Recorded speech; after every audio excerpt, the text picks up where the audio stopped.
감사합니다.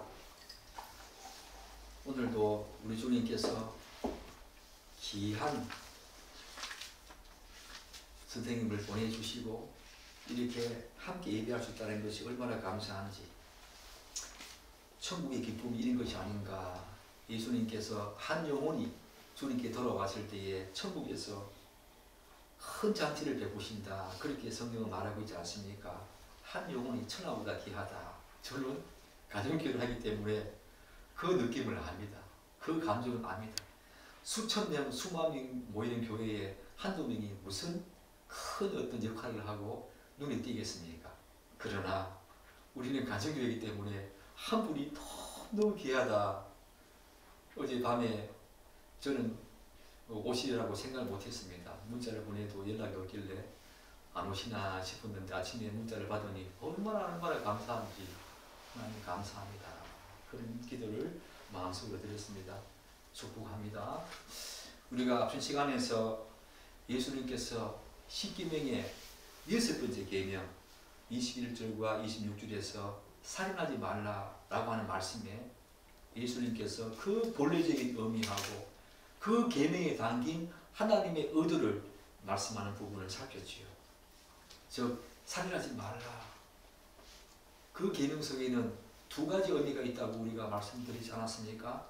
살인하지 말라. 분명히 금지하는 부정적인 측면 분명히 있습니다.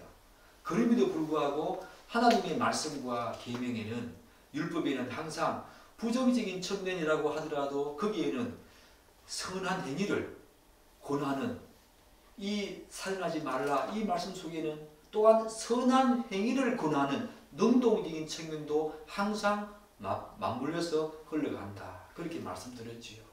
그런데 살인하지 말라 부정적인 측면은 뭡니까?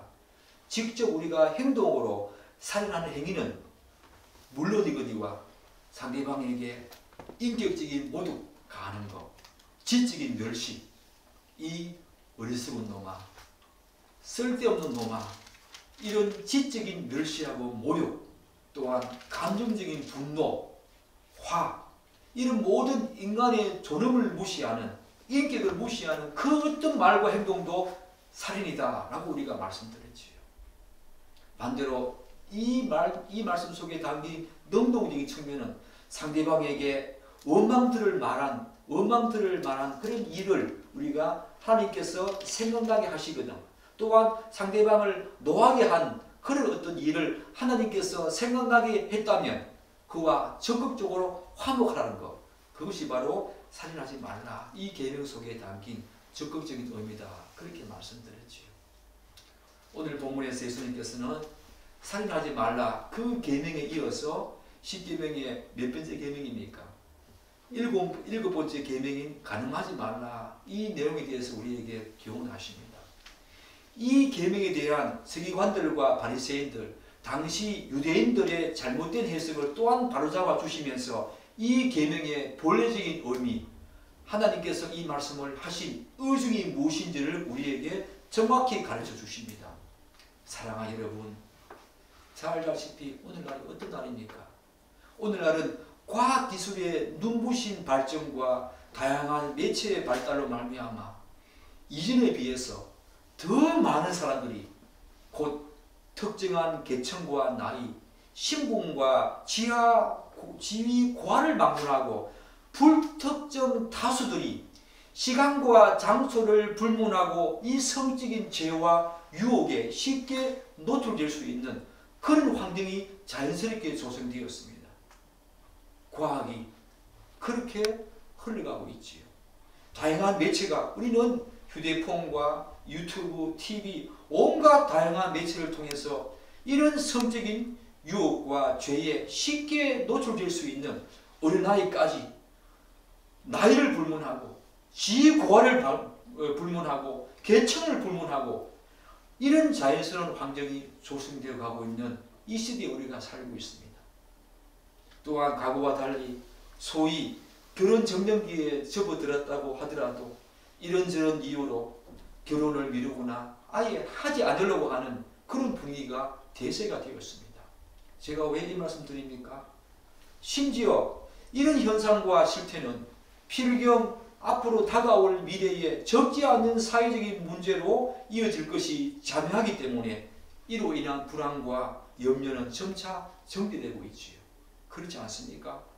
그러나 저는 이런 실태를 직간접적으로 직접 목도하고 있는 한 신앙인으로서 저는 더 우려스러운 부분이 다음과 같은 지점입니다. 그게 뭐냐면은 이 시대의 그런 조류는 예수를 믿지 않는 하나님을 알지 못하는 자연인들뿐만 아니라 그리스도인조차 오늘 본문에서 말하는 간음하지 말라는 이 계명을 순종하기가 점점점 더 어려운 상황이 되어가고 있다는 것입니다.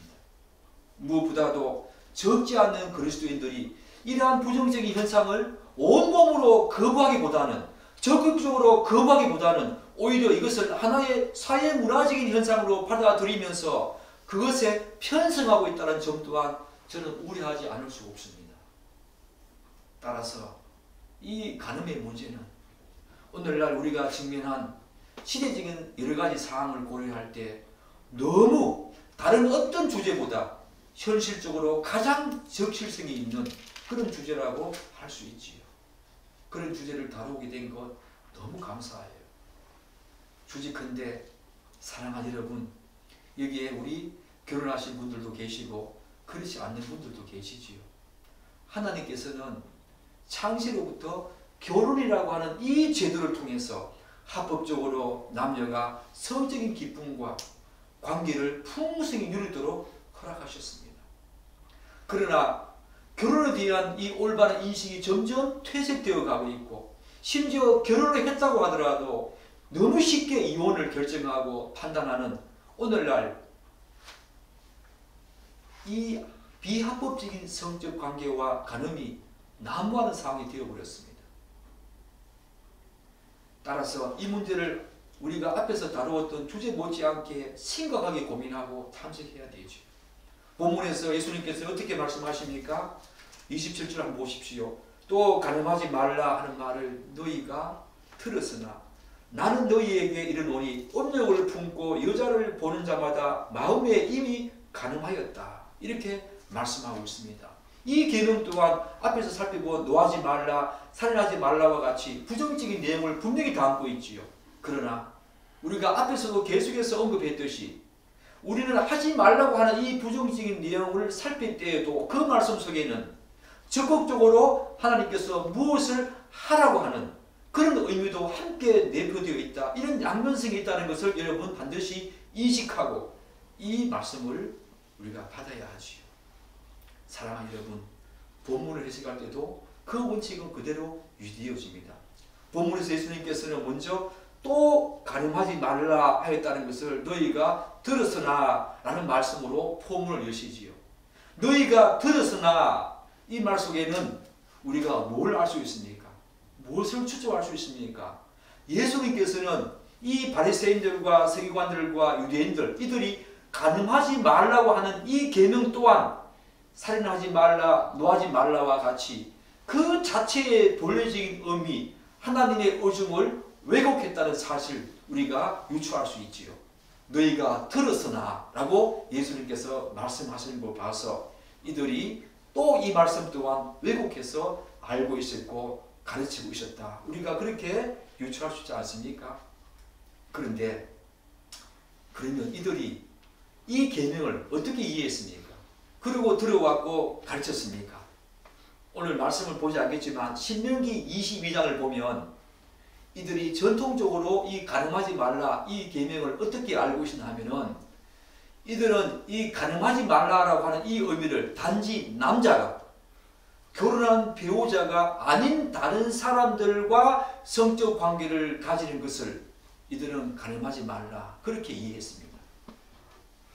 따라서 이들은 이 계명을 자신들에게 유리하도록 그 정도와 범위를 상당히 축소시켜서 이해해왔고 지켜왔던 겁니다. 말씀의 왜곡은 그렇게 일어나죠. 말씀의 왜곡은 항상 하나님은 그 말씀들을 항상 왜곡된 지점에는 어떤 것이 있습니까? 축소시키는 의미가 있습니다. 그리고 또한 확장시키는 의미가 있죠. 확장시키거나 축소하는 그 범위 속에서 그 정도와 범위가 축소되어지거나 확장되어지는 그 어떤 가능성 속에서 항상 하나님의 말씀은 왜곡되어집니다. 곧이곧대로 그걸 믿지 않고 축소시켜버립니다. 또한 곧이곧대로 그 말씀을 믿지 않고 확장시켜버립니다. 그래서 말씀의 왜곡이 일어나는 것입니다. 오늘날도 마찬가지지요. 복음이 선포되어지지만 많은 부분 말씀이 왜곡되어 있다는 거 저는 많이 느낍니다. 더 심각한 왜곡은 이들은 그것을 단지 행동으로 옮기지 않으면 그 계명을 지킨 것으로 간주했고 만족했으며 그것으로 자기 의를 삼았다는 겁니다. 예수님께서는 지금 바로 그 지점을 분명히 지적하시면서 다음과 같이 말씀하시죠. 나는 너희에게 이르노니 너희가 그렇게 들어왔고 가르쳐왔고 지켜왔지만 나는 너희에게 다시 이른다. 음욕을 품고 여자를 보는 자마다 이미 가늠한 것이나 다름없다. 예수님께서는 남자가, 사랑하는 여러분, 남자가 여자를 보는 그 자체는 가늠이 아니지요. 저도 동성로나 큰 길 가다가 정말 예쁜 여자 보이면 눈길이 돌아갑니다. 그것은 어쩔 수 없는 본능입니다. 그런데 오늘 이 말씀은 어떤 의미입니까? 참 예쁘다, 참 아름답다, 어떻게 저렇게 잘생겼나, 예쁘다. 그런 마음은 우리가 충분히 가지지요. 그 자체가 가늠이 아니라는 겁니다. 그 자체를 넘어서서 음욕을 품는 것, 그것이 가늠입니다. 아름다운 여자를 보고 멋진 남자를 보고 참 멋지다, 아름답다, 어떻게 저리 멋지나, 충분히 그런 말을 할 수 있고 생각하실 수 있죠. 그게 가늠이 아닙니다, 여러분. 그건 가늠이 아니라 보는 그 자체는 괜찮은데 볼 때마다 음욕을 품고 그런 마음과 음욕과 탐심이 생기는 그 순간에 그것이 바로 예수님께서 말씀하시는 가늠입니다. 가늠. 어떻게 보지 않을 수 있습니까? 불가능하지요. 그러므로 이 계명과 관련하여 예수님께서 강조하고 있는 포인트가 뭡니까? 외적인 행동으로만 가늠을 규정할 수 없다는 것입니다. 이미 그 마음에서 그런 생각과 상상을 이미 했다면 그 자체가 이미 가늠이라는 것입니다. 따라서 가늠하지 말라는 이 계명을 우리의 마음과 연결시켜 한번 고찰하게 되면 우리가 생각하는 그 이상으로 이 가늠이라고 하는 문제는 굉장히 포괄적으로 우리가 이해된다라고 우리가 생각해야 되겠지요. 여기 안 걸리는 분 계십니까? 이 가늠의 문제에 엮이지 않은 분 계십니까? 없습니다, 여러분.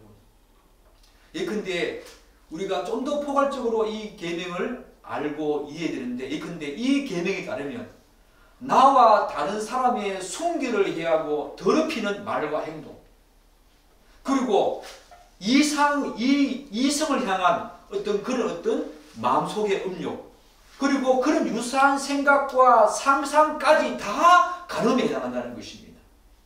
뿐만 아니라 내면에서부터 가늠을 부추기고 또한 자극하는 모든 환경과 조건, 여건, 상황까지 다 가늠에 포함된다는 것입니다. 한 걸음 더 나아가서 성적인 자극을 일으키는 외설적인 표정, 눈짓도 가늠에 해당한다는 것입니다. 왜죠? 왜 그렇습니까? 마음속에 이미 그런 음욕을 자극하는 또한 부추기는 희롱과 추행하는 말, 그것이 바로 마음속에서 일어나기 때문에 그런 희롱하는 말과 추행하는 말을 우리가 내뱉지 않습니까? 그렇기 때문에 그것은 이미 탐심입니다. 이미 음욕을 품고 그런 말을 하는 것입니다. 사랑하는 여러분, 너무도 획기적이고 놀라운 말씀 아닙니까? 따라서 이 가늠의 본질은 단지 외적인 행위에만 그치는 것이 아닙니다. 거기에만 국한되는 것이 아닙니다. 내면의 마음과 동기, 탐식, 음욕, 그 모두가 다 예수님께서는 가늠이라고 우리에게 말씀하고 있다는 것입니다. 사랑하는 여러분, 이런 측면에서 볼 때 가늠하지 말라 이 계명은 여러분 10계명 중에 또 어떤 계명과 관련됩니까? 내 이웃을 탐내지 말라. 여기와 깊은 관련이 있지요. 이 가늠하지 말라 이 문제는 내 이웃의 집을 탐내지 말라. 내 이웃의 집에는 누가 있습니까? 여자가 있습니다. 남자가 있습니다. 어떤 물건이 있습니다. 그 모든 것을 탐내지 말라. 이 간음의 문제는 내 이웃의 집을 탐내지 말라고 할 때 내 이웃에 있는 그 집의 어떤 물건과 소중한 보물 그런 것들뿐만 아니라 사람들까지 다 포함한다는 겁니다. 내 이웃의 집을 탐내지 말라. 사실 이 내 이웃의 집을 탐내지 말라 이 10계명 중에 마지막 계명 10계명은요. 협의적인 의미에서는 좁은 의미에서는 5계명부터 9계명을 얼마나 진실한 마음으로 또한 진정성을 담아서 행해야 하는가 우리에게 말씀하는 그런 기준자 역할을 하지요. 그런데 좀 더 넓은 의미에서 광의적인 의미에서는 이 마지막 10계명 내 이웃을 탐내지 말라 이 계명은 1계명부터 마지막 9계명까지 완전히 지배하는 완성하는 완결판이라고 해도 과언이 아닙니다. 왜냐하면 모든 계명을 수행할 때 외적으로 드러나는 행동뿐만 아니라 우리의 내면과 마음, 특히 탐심을 다스려야 하기 때문입니다. 내 이웃의 집을 탐내지 말라 이 말은 무슨 말입니까? 내 이웃의 집에 있는 물건과 사람이라 하더라도 어떤 탐심도 가지지 말라 그런 말 아닙니까? 탐심을 가지면 그 자체가 이미 내 이웃의 집을 탐낸 것입니다. 이런 10계명은 마지막 첫 번째 계명과 9번째, 9번째 계명을 온통 다 지배하는 완결판입니다. 왜 그렇습니까? 사랑하는 여러분, 우리가 탐심을 가질 때 하나님을 제대로 섬길 수 없습니다. 안식일을 거룩하게 지킬 수 없습니다. 오직 하나님 한 분만 섬기라고 했는데 탐심을 가지는 그 순간에 하나님 한 분만 섬길 수 없습니다. 탐심을 가질 때에 우리는 우상을 만들게 됩니다. 그렇기 때문에 마지막 20계명은 1계명부터 9계명을 완성시키는 완결판이라고 해도 과언이 아니지요. 믿음의 선배들은 그렇게 이해했습니다. 사랑하는 여러분, 그렇기 때문에 내 이웃의 집을 탐내지 말라 이 계명은 간음하지 말라라는 이 계명을 그저 외적인 행위로만 지키려고 했던 이 바리새인들과 서기관들, 유대인들 그들의 잘못된 간음에 대한 해석을 완전히 뒤집어 버리는 그런 놀라운 계명이지요. 결국 사랑하는 여러분, 서기관들과 바리새인들과 유대인들 이들의 간음에 대한 해석은 예수님의 해석과 전혀 다른 정말 하늘과 땅 사이의 그 간격만큼이나 넓은 것이지요. 이들은 그렇게 잘못 이해했습니다. 사랑하는 여러분, 그런데 제가 더 힘주고 강조하고 싶은 부분이 있습니다. 우리가 이 지점을 이 간음의 문제를 다룰 때에 지금까지 우리가 살펴본 내용뿐만 아니라 이보다 훨씬 더 포괄적인 접근이 필요하다는 사실을 제가 염두에 둬야 한다. 그렇게 말씀드리고 싶습니다. 왜냐하면 이 간음의 문제는 소위 그것을 행하는 사람들, 그런 당사자들뿐만 아니라 그런 행동과 마음과 탐심을 불러일으키도록 자극하는 수많은 문제 상황까지 폭넓게 다 이해해야 한다는 겁니다. 단지 간음을 하는 당사자 그들뿐만 아니라 그것을 그렇게 자극하고 불러일으키는 그런 모든 문제 상황까지 다 포괄적으로 이해해야만 예수님께서 말씀하시는 이 간음의 문제를 제대로 이해할 수 있다. 그러면 간음의 문제는 실제로 1인식으로 바라보게 되면 이 간음의 문제는 우리의 일상과 너무나 친숙한 생활 습관이나 삶의 방식 또한 문화도 직간접적으로 다 관련되어 있다는 것을 우리가 알 수 있지요. 제가 말씀드려 볼까요? 이 간음의 문제와 떼려야 뗄 수 없는 우리의 생활 습관과 문화 그리고 삶의 방식 중에 하나가 뭡니까? 방탕함과 술 취함입니다. 이것은 간음의 문제와 깊은 관련이 있지요. 왜냐하면 우리나라와 같이 이 회식 문화를 보면 우리나라와 같은 회식 문화를 보면 대부분 저녁을 먹은 후에 그냥 헤어지지 않지요.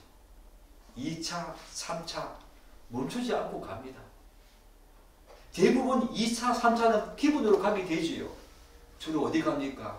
술집과 노래방, 유흥을 즐기는 그런 곳에 가지 않습니까? 그러다 보면 자연스럽게 남녀가 어울리게 됩니다. 그것이 서로 간음을 부추기는 환경적인 요인으로 작용하지요. 우리는 그것까지 살펴봐야 합니다. 사실 마음에서 일어나는 성적인 유혹과 탐심을 억제할 수 있는 가장 최선의 방법은 뭘까요? 아예 그런 것을 부추기는 장소와 또한 그런 어떤 기회를 갖지 않는 겁니다. 아예 가지 않는 겁니다. 할 수만 있다면 아예 그런 장소를 회피하는 것이 가장 좋지요. 견물성심이라고 하지 않습니까? 타락한 인간은 눈으로 보면 본능적으로 가지고 싶은 마음이 생기는 겁니다. 마찬가지로 음양과 음욕을 부추기는 장소에 가면 인간의 마음속에는 자연스럽게 엄탕한 생각과 간음의 유혹이 발동하기 시작하지요. 저는 그런 곳에 가지 않습니다. 이런 이유 때문이지요. 어울리고 싶지요. 쉽지만 이런 간음의 문제와 관련되기 때문에 최대한 자제하려고 하지요. 따라서 처음부터 그런 장소를 회피하고 빨리 그 자리를 떠나는 것이 음욕과 간음을 비롯한 온갖 죄를 피할 수 있는 범하는 것에서 멀어지는 가장 최선의 방법입니다. 또한 사랑하는 여러분, 이 간음의 문제를 우리가 다룰 때 빼놓을 수 없는 것이 무엇인지 아십니까? 바로 게으름입니다. 게으름. 의아하지요. 여러분 중에는 이 게으름이 어떻게 간음과 관련되는가, 왜 그 많은 이 부분과 관련되는가 의아해할 수 있지요. 지금 표정을 보니까 그런 표정입니다. 그러나 성경에 보면 다윗이 바세바를 간음한 사건 한번 생각해 보십시오. 다윗이 그 하나님의 마음에 합한 자라고 했던 그 다윗이 일생일단에 가장 지옥스러운 죄를 짓습니다. 유부녀인 바세바를 범하지요. 언제입니까? 다윗은 홀로 예루살렘에 남아서 자기가 사랑하는 장군 요압 장군과 함께 자기의 군사들을 전쟁터에 보냅니다. 항상 따라갔는데 그때만큼은 요압 장군과 수많은 무리들을 전쟁터에 보낸 후에 다윗은 홀로 예루살렘 그 궁전에 남았습니다. 그리고 저녁 때에 그의 침상에서 일어나서 한가로이 왕궁 옥상을 거닐다가 목욕을 하고 있는 누구를 보았습니까? 저 멀리 바세바가 보였습니다. 생각해 보십시오. 저녁 노을이 싹 집니다. 저 위에 붉은 저녁 노을이 싹 질 때에 아름다운 여자가 목욕탕에서 이렇게 저렇게 하는 것을 한번 상상해 보십시오. 얼굴이 그렇게 예쁘지 않아도 남자의 마음속에는 다윗도 남자 아닙니까? 그렇게 하나님을 신실하게 믿었다고 하지만 다윗도 남자였습니다. 갑자기 음욕이 발동하기 시작했지요. 사랑 여러분, 다윗이 저녁때가 되어서 침상에서 일어났다. 그게 죄입니까? 다윗이 왕궁 옥상을 거느렸다. 그 자체는 죄가 아니지요.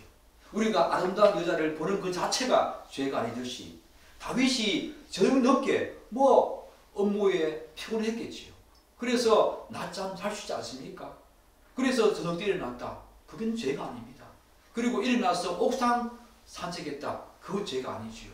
그런데 이 사람이 가만히 생각해 보면 다윗의 이런 모습은 부하들과 군사들을 사지에 보내놓은 그런 급박한 상황에서 한 나라의 왕이 취할 수 있는 적절한 처신은 아니다. 저는 그렇게 생각합니다. 그렇지 않습니까? 지금 죽음의 그 전쟁터에 수많은 장군과 자기 군사를 보내놓고 자기 혼자 늦게까지 낮잠을 자다가 저녁에 일어나서 한가로이 거닐고 있었다. 그것은 게으름이지요. 게으름입니다. 그 자체가 죄는 아니지만 이 게으름이 바로 그런 죄로 이어진다. 그것이 바로 중요한 키포인트입니다. 그리고 지금 나라가 어떤 상황에 놓여 있는지 그런 상황조차 아마 이 사람의 게으름은 흐르게 있을 것입니다. 다윗은 그런 사람이 아니었습니다. 다윗은 굉장히 총명한 사람이었습니다. 하나님 마음에 합한 자였습니다. 어떻게 하면 하나님 뜻에 합당하게 살까 늘 고민하는 사람이었습니다. 그런데 유독 이날은 내가 누구인지 하나님 누구인지 그 상황 판단을 흐리게 했다는 것입니다. 그 게으름이 그런 복합적인 상황이 결정적으로 바세바를 범하는 불행으로 이어졌다는 것입니다. 따라서 여러분과 자 그리스도인은 이 결혼도 가늠과 관련된다는 사실을 반드시 인식해야 합니다. 한 걸음 더 나아가서 마지막으로 가늠의 문제, 우리의 일상생활과 생활습관과 문화와 관련해서 또 한 가지 더 심주어 말하고 싶은 부분이 있습니다. 그거 뭐냐 하면 과다하게 배를 채우는 것도 가늠을 자극하는 요인이 될 수 있습니다. 왜 그렇습니까? 과다한 음식 섭취는 온갖 잡생각과 망상을 부추깁니다. 그리고 과다한 그 배부름은 이제 음탕한 난잡한 생각과 외설적인 행동, 그런 것들과 관련된 더 자극적인 것으로 나아가게 하지요. 인간의 생리는 그렇습니다. 배가 부르면 이상한 생각을 하게 됩니다. 망상과 음탕한 생각하게 되지요. 그리고 더 자극적인 것을 찾게 됩니다. 쾌락을 찾게 되지요. 그래서 우리가 저녁 음식을 먹고 난 다음에 더 자극적인 게 뭔가? 노래방에 가지요. 술집에 가지요. 그게 다 나쁜 것은 아닙니다. 그런데 거기에서 이런 가늠의 문제가 발생할 수 있다는 것, 저는 그것을 염려하고 우려하는 것입니다. 사랑하는 여러분, 그리고 한 걸음 더 나아가서 야한 옷과 야한 화장도 이성으로 하여금 음욕을 부추기지요. 이것도 야한 옷을 입고 야한 화장을 하는 사람, 저는 대부분 그런 사람이 대부분 여자일지라도 그런 여자의 마음속에는 음욕이 있다고 저는 생각합니다.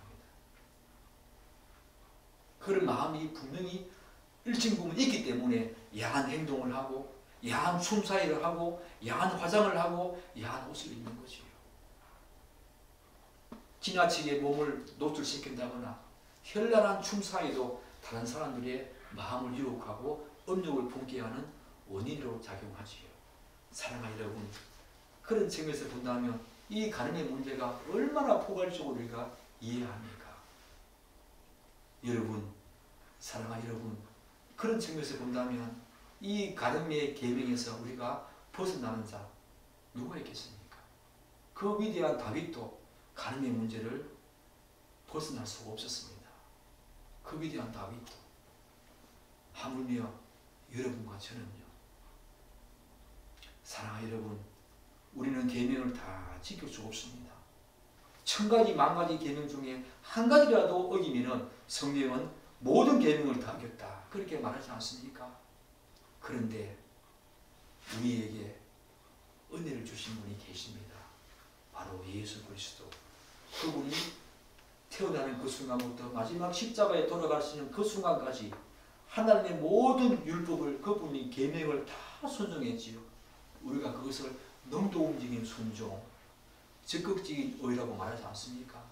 예수님께서 우리 인간이, 타락한 인간이 도저히 지킬 수 없는 이 계명을, 하나님의 율법을 그분이 완전한 인간으로, 완전한 사람으로 오셔서 그분이 완전히 다 이루시고 다 순종하셨습니다. 우리가 그분을 믿을 때에 하나님께서는 우리가 하나님의 계명을 그분이 다 순종하셨고 그분이 다 이루었지만, 우리가 예수를 믿을 때에 우리에게 하나님이 우리에게 어떻게 우리에게 말씀하십니까?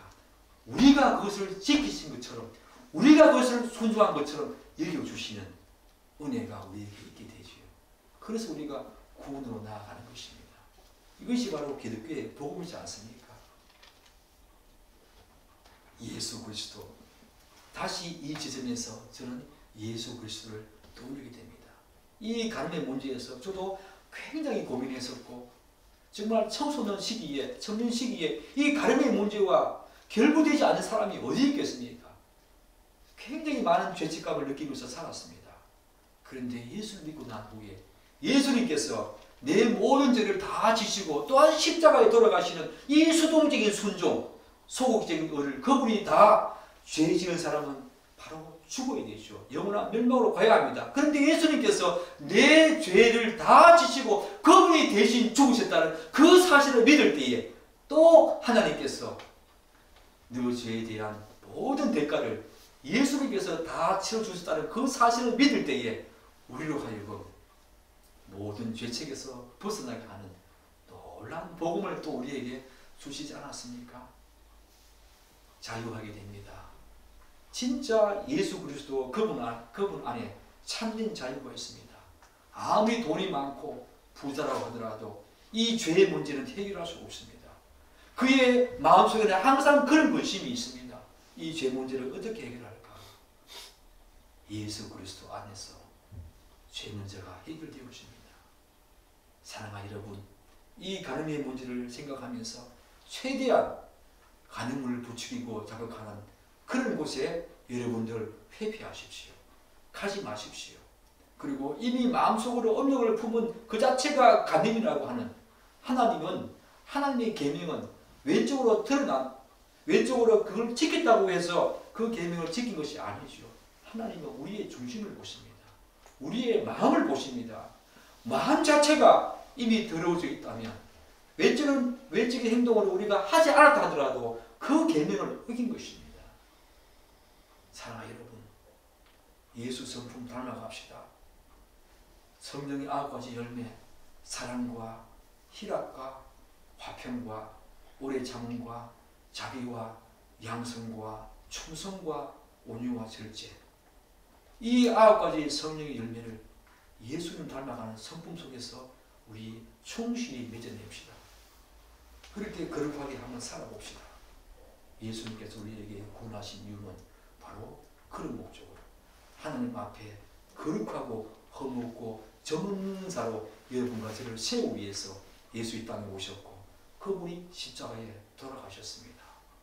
그 사실을 믿고 간음의 문제에서도 모든 죄의 문제에서도 여러분이 참된 자유 얻는 복된 인생 되기를 간절히 축복하고 또한 기대합니다. 기도하겠습니다.